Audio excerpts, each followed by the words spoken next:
All right, welcome back. It's me, Lou. Okay, so what am I doing here? All right, so I get a couple of requests every now and then, from people that watch my channel. They're like, we want to see your studio, we want to see you in the actual videos. And for the longest time, I was like hesitant about that. But then once you get to a point where your YouTube channel can start, like actually making money and monetizing and stuff, it's like, maybe I have to grow this channel out a little bit more. It was never my intent for this channel to be what it was. Initially, when I first started this YouTube channel, it was more so just to share, my toy collecting habits with, my real world friends. But then, like over the last 2 years, it just gradually just grow and grow. And, I'm at this point now where, I don't like doing this kind of stuff, but, it doesn't hurt, I guess.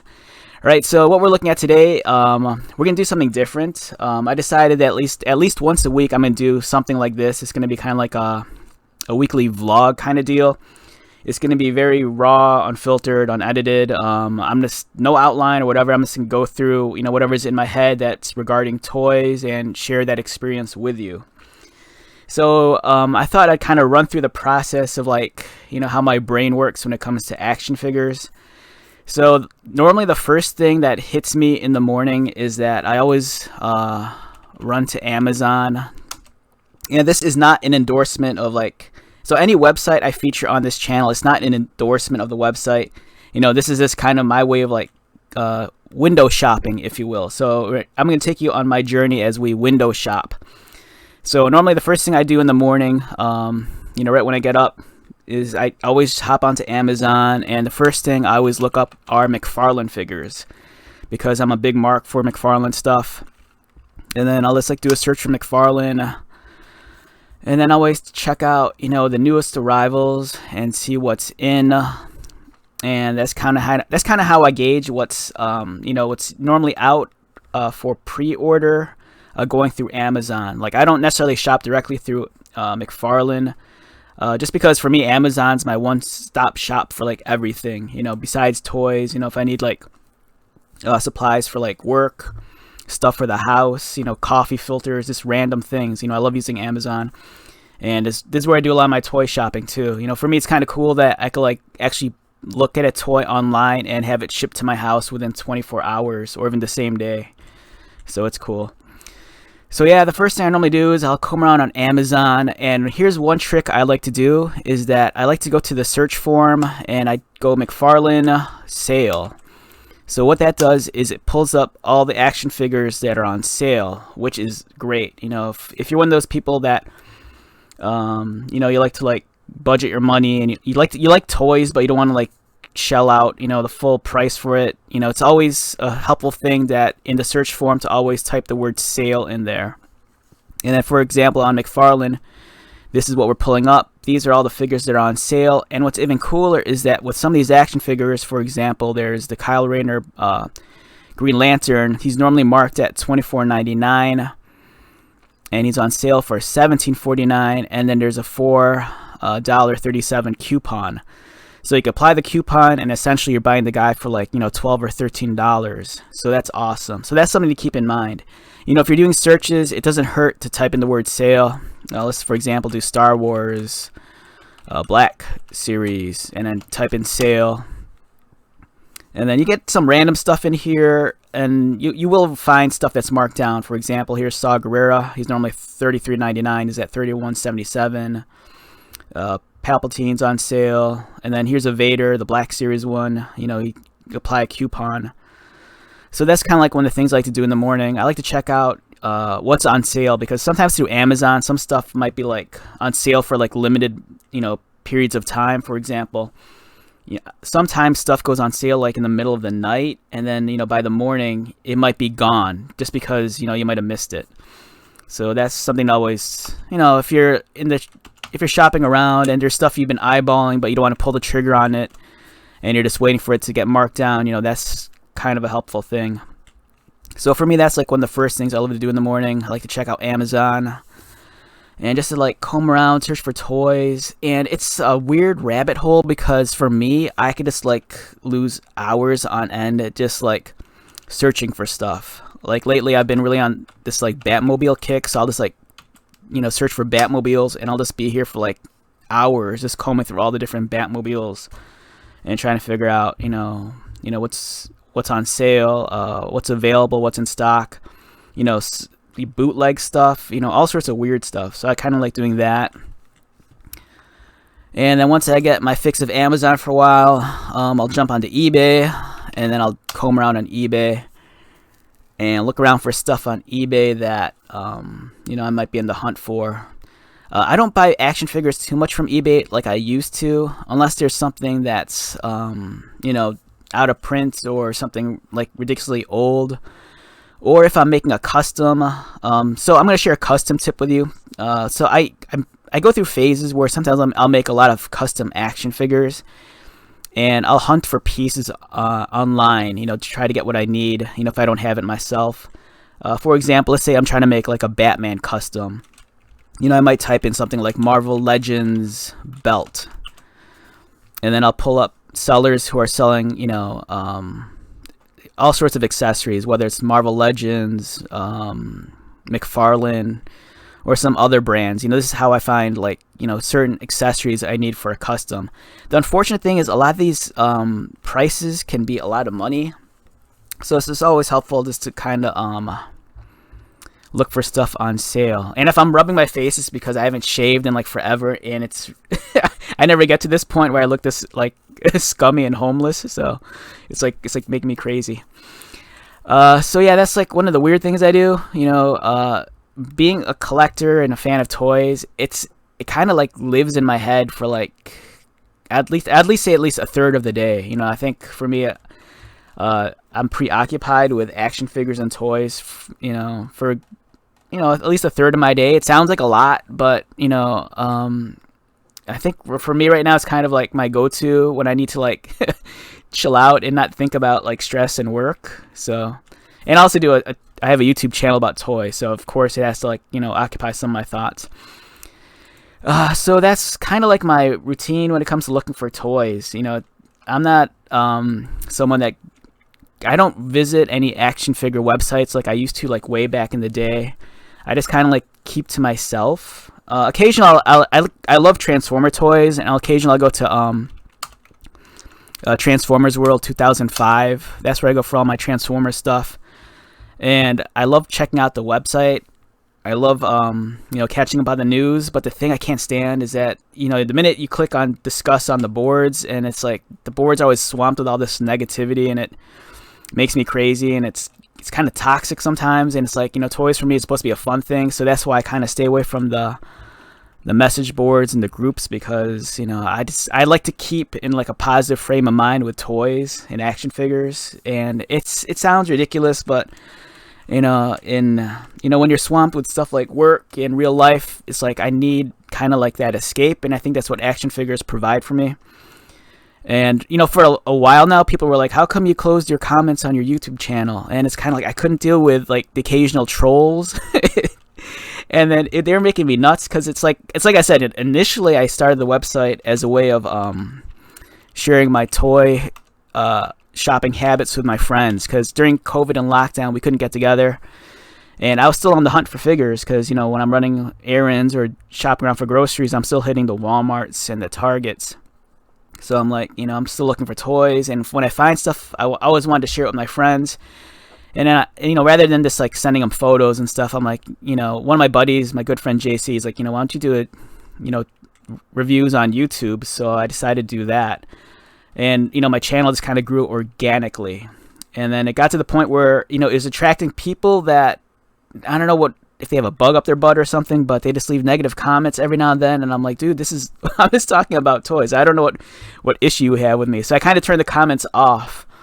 And then occasionally I'd have people DM me on Instagram to like, turn the comments back on and this and that. And when it got to the point where I could monetize my channel, it's like, that was something I never intended for. But once that became available, one of the things is you have to actually keep your comments open. And I'm like, I guess I'm gonna have to keep my comments open now. So I brought the comments back. A lot of people told me lately that they liked having the comments back, and that's cool. I like engaging with like my positive audience, but I can't deal with like the occasional like troll. It makes me kind of nuts. All right, so enough about that. I'm probably speaking a million miles an hour because I could be kind of hyper in my personality. So one thing I like to do also, again, this is not an endorsement of this website, but this is my way of gauging what's currently out on shelves, that's out in the market, at retailers, online and whatnot. I like to check out BBTS, and I always like to check out their pre-orders and new arrivals. The new arrival section's helpful because I don't keep tabs on all the different companies and all the different action figure lines. So for me, this is a fun way of surprising myself because I'm not on Instagram as much as I used to be, so I don't always catch all the quick social media updates from the companies about the toys. So for me to jump onto BBTS, it's very helpful to see what the new arrivals are and what the pre-orders are. And as you can see here, what's today? Today's November something. Today's daylight savings, so whatever day that is. I think today's the 5th or 6th, or I'm probably really off. Just give me a second. What's the date today? Today's November 6th. Okay. So as of November 6th, this is some of the new stuff that BBTS got. Masters of the Universe, Masterverse Hero. Now this kind of interests me actually. Alright, so I'm lost on this. I never knew this came out. I never knew this was even on the radar, so. Alright, let's talk about this guy since we're looking at him. Alright, so Hero here. It looks cool. To be honest, I'm kind of burned out on some of the Masters of the Universe stuff. Just because when the line first, when they debuted Origins and Masterverse a few years ago, I was kind of under the impression that this was a short, one-time thing where they'd invest, just a couple of waves into the action figure. And it turned out that, these, it seems like these things are going to be here to stay, and I'm not sure if my wallet's ready for that. And to be honest, I think when it comes to Masters of the Universe, I'm more invested in the figures that I had as a child and the characters that I associated with the cartoons and whatnot. So it's cool that they're making all this stuff, but at the same time, for me, there's some figures that I could easily pass on. Hero, the character does interest me, but I picked up a Hero some years back, I think when Super 7 had the license. They had the 5.5-inch scale figure, which I think it's superb. It's a beautiful figure. And this Masterverse one looks really cool too. I like how they still retain his staff gimmick here, with kind of the orb or jewel that kind of opens up at the top. The face kind of looks a little bit more on the anime side. And I don't know, he looks a little bit younger. I was going to say, he looks a little bit too young for my tastes, which sounds kind of odd. But his face does look a little bit younger, a little bit more on the anime side. I always kind of envisioned Hero being slightly older. But it's a cool figure. If you're into the Masterverse line, it's cool that they're giving you all these figures. But I also kind of feel like we're going, if you collected Masters of the Universe during the Classics era, I kind of feel like this is kind of revisiting that, because you're getting all these cool, they're doing a lot of deep cuts and giving you a lot of characters that they're not necessarily mainstream to the casual fan, and it's really cool. But at the same time, if you're a collector, this is the kind of stuff that's going to make you nuts. But yeah, this looks like a cool figure. I'm pretty stoked on that. So there's also some Turtles. I occasionally dab in Turtles. Marvel Legends. I used to be for a couple of years, I was pretty serious about Marvel Legends, but I think ever since I got into the McFarlane stuff, the Marvel Legends figures, they don't feel as special. For me, it's cool to get a physical, actual, real physical representation of a character from one of the TV shows or movies and have an action figure form. But I'm also at the point where I really enjoy seeing the advancements in action figure technology. And, that's not taking anything away from Hasbro. These figures that we're getting today in Marvel Legends, of course, they're far superior than the ones we got maybe 2 years ago. But at the same time, with McFarlane figures, I feel like they're really, really pushing the envelope on what I expect from a premium action figure.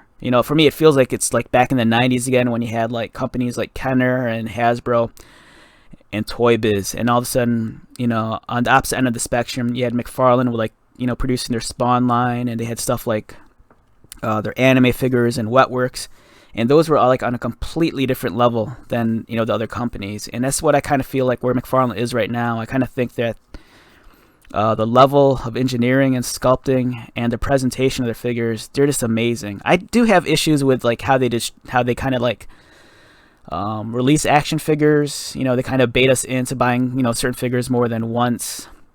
But for the most part, I just love the quality of their figures. The Marvel Legends stuff, they look great. And if I was still super diehard about Marvel Legends, I'd be all over this. This Hawkeye, it looks like Jeremy Renner like shrunk down, and it looks really cool. It's kind of cool to see these figures. But at the same time, this show came out some time ago, and this feels a little bit late for me. I would appreciate it more, I guess, if it was a little bit more timely. For example, it's kind of cool that the She-Hulk figure's out. I think it's out. I just finished wrapping up the show, watching the show like 2 weeks ago. I enjoyed that a lot. They have one of the twins. I actually have both twins. I've yet to review those. I kind of wish I was into Mario stuff. Like whenever I'm at Target, I'm always eyeballing the Mario and Sonic action figures. Even like when Toys R Us was still around in the States, there was this line of Nintendo action figures. They had Metroid, they had Nintendo, they had other Nintendo characters like Super Mario Brothers.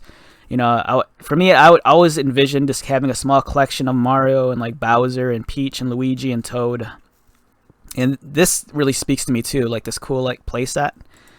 Playsets, I think, are like one of the more underrated things when it comes to like the more serious collector.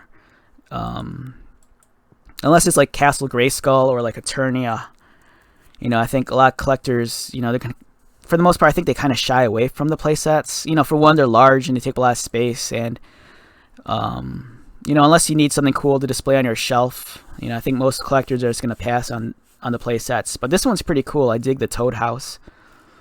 It's pretty awesome. Yeah, I dig this a lot. This really speaks to my youth, the Super Mario Brothers stuff.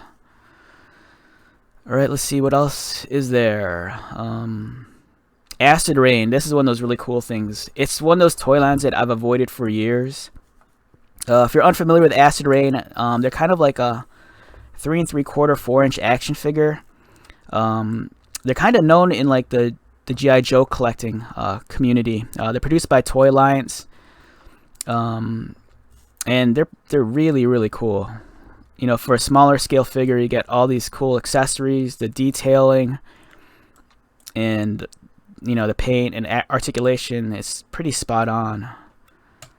And I'm always kind of amazed about these kind of toys, like how they've kind of have this longevity, because it's not like you could buy these at like standard retail. These Acid Rain figures are stuff that I think unless you like live in Asia, I think you could just, if you live in the States, you just get this primarily through online or like specialty stores.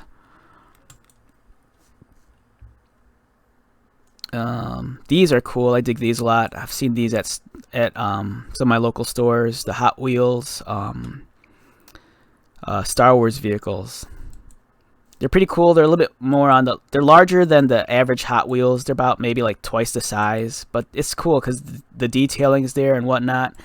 The only unfortunate thing is that if you're like a scale freak, these ships don't necessarily scale, against each other. These are kind of more like, stuff you put on display and you just stare at them. Or hand them off to your kid, they can play with them. What else is there? There's the third-party Transformer stuff. For a couple of years, I was really into that. I dig the third-party stuff. Third-party stuff super expensive, but they produce stuff that you wouldn't normally get. For example, we have Psykill here from GoBots, third-party Transformer. Looks really cool. And let's see I'm curious to see what this guy's alt mode looks like. And when I say alt mode is his vehicle mode. Let's see.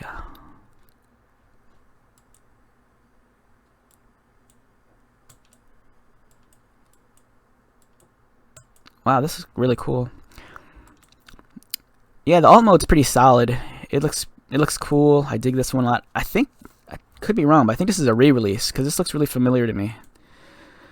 EVA Keith's Fantasy Club. Yeah, so that's KFC. It's a third party. I know he's done this character before, but I think essentially he's just kind of taking the Junkion body and retooling it to make Psykill. Now we have a 1/9 scale Iron Man model kit. Model kits are dope, but I don't know. This is another thing I'm trying to avoid. The price is kind of high on these too, $139. But then again, you know, Marvel Legends, the price on those have kind of spiked up the last, I don't know, 6 months.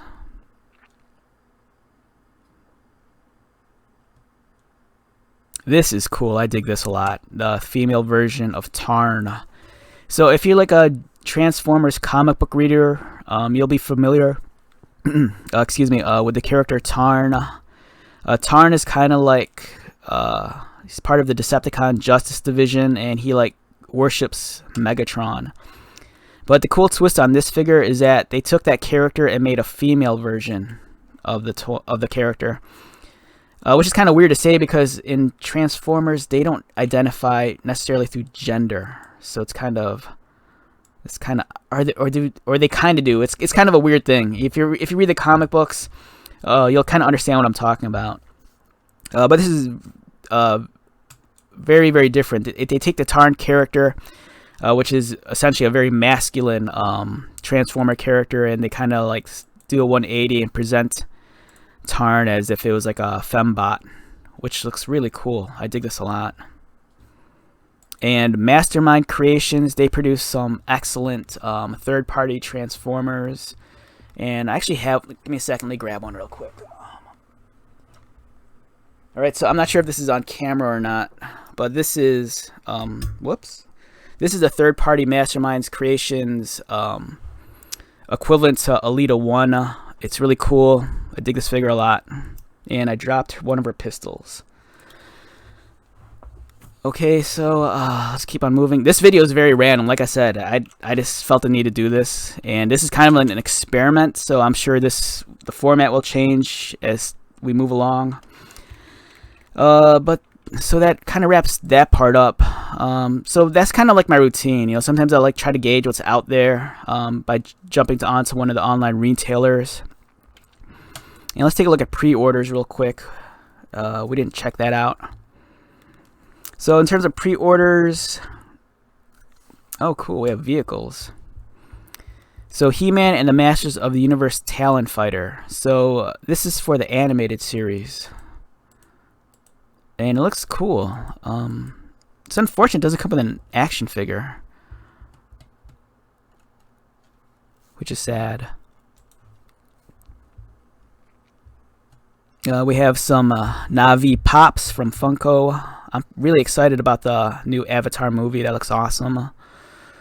We have Bulma from Dragon Ball. Yeah, some cool pre-order stuff.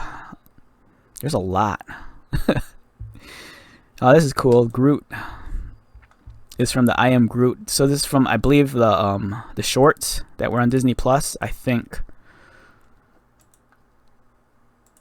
What are these? It's an I Am Groot. Oh wow, crazy. Life-size collectible figure. $234.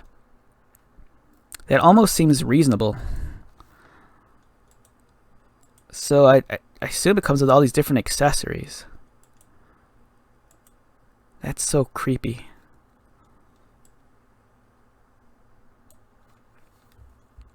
Okay, so what else is there? I'm not sure how long this video is right now. But this is kind of, like I said, is more of an experiment. You know, it's something that's kind of like been living in the back of my head for a while. I'm like, I may as well do it. You know, people said they want to see me on YouTube. So, you know, here we are. Oh, there's some of the new Black Series figures. Hasbro had these on their social media. We have Vel from Andor. And Andor, I love the show. For me, I think it's the best Star Wars. I don't know. This is probably gonna be a very unpopular opinion, but I think it's some of the best Star Wars. Period. It's a different sensibility. And it's something that I think I like it a lot. I mean, it's for me. I loved Rogue One. Like I think Rogue One's in my top 3 of Star Wars films. The New Hope's always going to be, I think, my favorite. And I think for my second favorite, it's going to be a toss-up between, I think, like Phantom Menace or like Revenge of the Sith. But like Rogue One, that's like easily like number 2 or number 3. I love that movie so much. And Andor has not disappointed me whatsoever. But I think I might pass on these figures. I don't know. We'll see. Some fig pins if you're into that. I don't know, some cool stuff. Anime stuff. More Star Wars. These are vintage collection. This has caught the eye of a lot of people. The Holiday Optimus Prime. The one thing I like about Hasbro is that they do a lot of weird stuff when it comes to Transformers. You know, they've done some odd collabs, and it's nothing new. You know, like years ago, like they had Pepsi Convoy in Japan, and then around the time of the, I think, first Transformers movie, you know, they made Pepsi Optimus Prime. So, like, the weird stuff like this, like Holiday Optimus Prime is, you know, it's funny. Oh, this is something that's people have been joking around about, too. So, in his alt mode, you know, this is very phallic, you know. It's like Optimus's junk. This is where you store the gun, right there. So, wow, that's very white, the trailer. I dig the packaging a lot. Like, this is one of those rare cases where I'm not too keen on the windowless boxes, but this graphic looks really, really cool. If this is something that's at, like, normal retail, I'd consider getting this. What's the price on this guy? That's not bad. $57. I could deal with that. That's pretty cool. Alright, so what else is there? More pops and other random things. Alright, so I'm going to close this video out. You know, like I said, this was kind of more so an experiment. I'm probably going to do this at least once a week. And I'm sure in time the format will change and it'll be a little bit more professional and it won't be so random. I like random. I don't like to... For me, that's the thing I like most about, for me, doing my YouTube channel. I don't put a lot of work into it. It's very unedited, and I just get straight to the point. And for me, it's easy. I like shoot like reviews once or twice a week, and within that, you know, that day, I'll probably shoot anywhere between 5 to 10 reviews, and you know, I'll just gradually filter them out on a daily basis. So that's how I kind of maintain my YouTube channel. It's something that I don't invest as much time into it as I should if I want to bring it up to a higher level. But for what it is and for what I get out of it, you know, it's kind of, I guess, the bare minimum. All right, so I'm rambling like I always do, but I hope you found this somewhat insightful. I know some of you wanted to know a little bit more about me, so this is kind of, you know, your opportunity to get to know me a little bit better. You know, thanks for checking this out, and I will see you at the next one. All right, later.